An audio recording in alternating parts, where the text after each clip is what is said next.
Lucy Hale.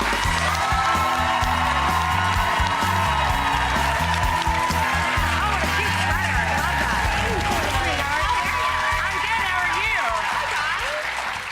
So before we get to the life sentence, you just got back from Italy and all you had was pizza. I mean, that's kind of why I wanted to go anyway. No, we were there for like 20 hours, and my main goal was get that pizza and get out, and I did. No, Great. You went there for like a Pretty Little Liars related huge fan event. It's called Goodbye Con. So they had these shows that were going off the air, and it was us saying goodbye to the fans, I guess.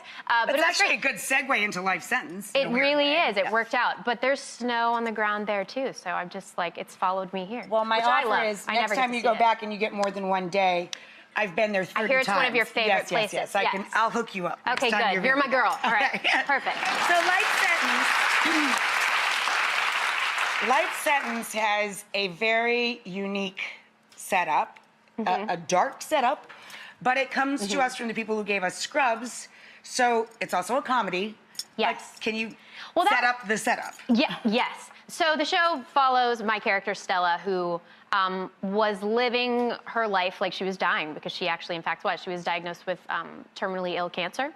And so I think a lot of people that are hearing about the show think that it's a show about that. But actually, in the pilot, we find out she's given this second chance at life. So then it becomes a different show. It becomes about a girl who has to live with all of the decisions she made when she was dying. She thought she was dying. Because she thought she wasn't going to have to pay for the consequences. But yeah, it becomes about a girl who's figuring out who she is, and all of her family's secrets that they had been protecting from her come out. Her mom is struggling with her sexuality. Her parents, in fact, don't like each other at all. Her brother deals drugs, and her sister hates her kids. So there's a lot of stuff that sort of is dropped on her. But because they had, a level of pity for her, and they were trying to be very protective. Right. Exactly. Because you were dying. But now she's alive, and Stella quickly finds out the world is very dysfunctional. Very different than the world she thought. Yeah. So, I've been asked this question a million times. We're talking about life sentences. If you had a life sentence, what your last meal would be? I love I've always found that such a creepy question. I answered it once for a friend of mine, an artist, a photographer, Melanie Dunay, who did a series of books on chefs and cooks and what their last meal would be. My answer was I would be too depressed to eat. I know. I'm always thinking, do they eat that meal? I know. What would yours be? What would yours be? I've often thought about this question, strange enough.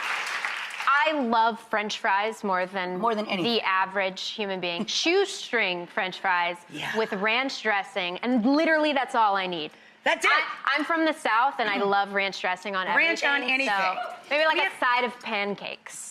And French fries and ranch dressing. Not necessarily the ranch dressing on the pancakes. Maybe together. I mean, try something new before you go out. Yeah. Little sweet, little savory.